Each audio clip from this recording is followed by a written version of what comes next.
Pada kali ini dari kelompok kami akan menjelaskan materi yang berjudul penerjemahan teks naratif sederhana, cerita pendek, dari bahasa Arab. Mari kita membahas cara menerjemahkan teks naratif dari bahasa Arab ke bahasa Indonesia yang dapat mempermudah kita dalam belajar teknik menerjemahkan. Salah satu bidang pembelajaran bahasa Arab yang cukup menantang adalah pemahaman terhadap teks naratif dalam bahasa Arab.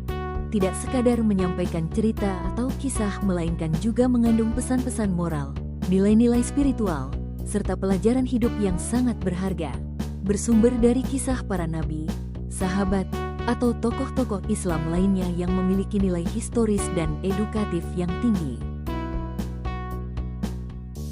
Tujuan teks naratif adalah untuk melatih kemampuan siswa dalam membaca dan memahami bahasa Arab.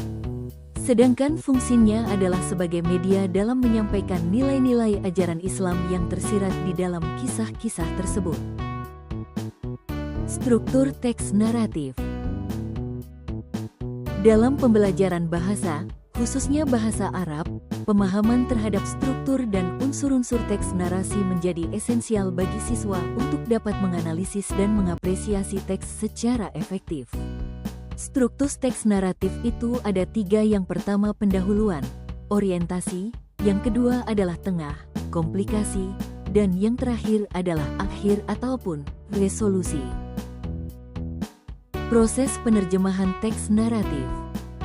Menurut Newmark menggolongkan 8 metode penerjemahan, yaitu terdiri dari 4 metode penerjemahan yang berpihak pada bahasa sumber, BESU, dan 4 metode penerjemah yang berpihak pada bahasa sasaran, BSA.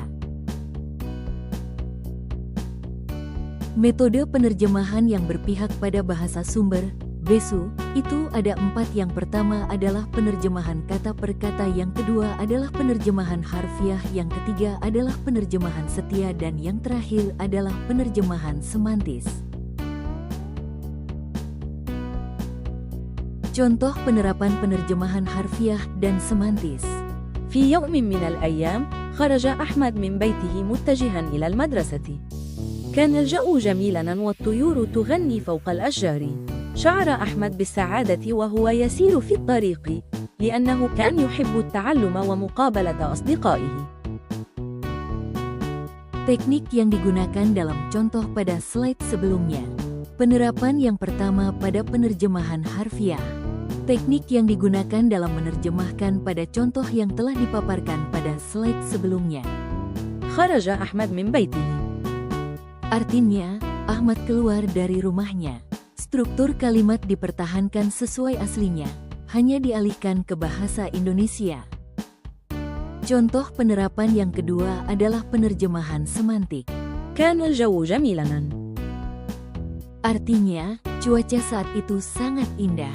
Kata tersebut secara harfiah berarti indah, bagus, tetapi diterjemahkan dengan padanan yang lebih alami dalam konteks naratif.